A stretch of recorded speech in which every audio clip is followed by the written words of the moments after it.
হরে কৃষ্ণ প্রভু, আপনি এখানে বসে বসে কি করছেন? হরে কৃষ্ণ প্রভু, আমি এখানে জব করছি প্রভু। ও, এই মালাতে জব করছেন? হ্যাঁ প্রভু, মালাতে কি জব করছেন?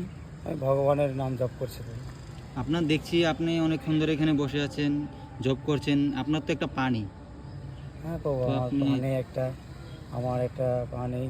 আমার একটা দুর্ঘটনায় অ্যাক্সিডেন্টে আমার পা নষ্ট হয়ে গেছে।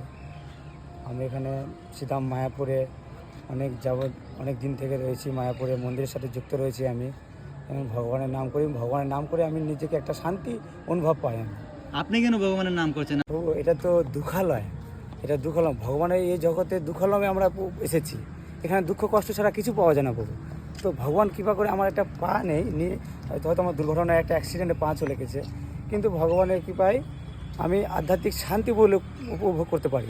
অত্যন্ত কৃপা করে আমি মহাপ্রভুর কাছে জানাই, যাতে আমার একটা দুর্ঘটনায় অ্যাক্সিডেন্টে আমার পা চলে গেছে, মহাপ্রভুর কাছে এইটুকু প্রার্থনা জানাবো, যাতে আমি ভাগবত ধামে যেতে পারি এবং ভগবানের দেহ জগতে আমি ভগবানের নামটা যেন প্রচার করতে পারি, যাতে সবার মাঝে শেয়ার করে দিই। কারণ হরিনাম ছাড়া জীবের গতি নাই।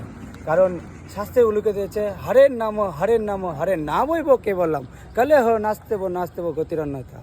তো হরিনাম ছাড়া এই জীবের গতি নাই। তাই আমি সকলের কাছে কৃপা করে বলবো, হরে কৃষ্ণ মহামন্ত্র জপ করুন, সকলে আনন্দ উপভোগ করতে পারবেন এবং চিন্ময় জগতে যাওয়ার চেষ্টা করুন, ভাগবত ধামে, যাতে এই জগৎ আর দুঃখলমে না আসতে আসে।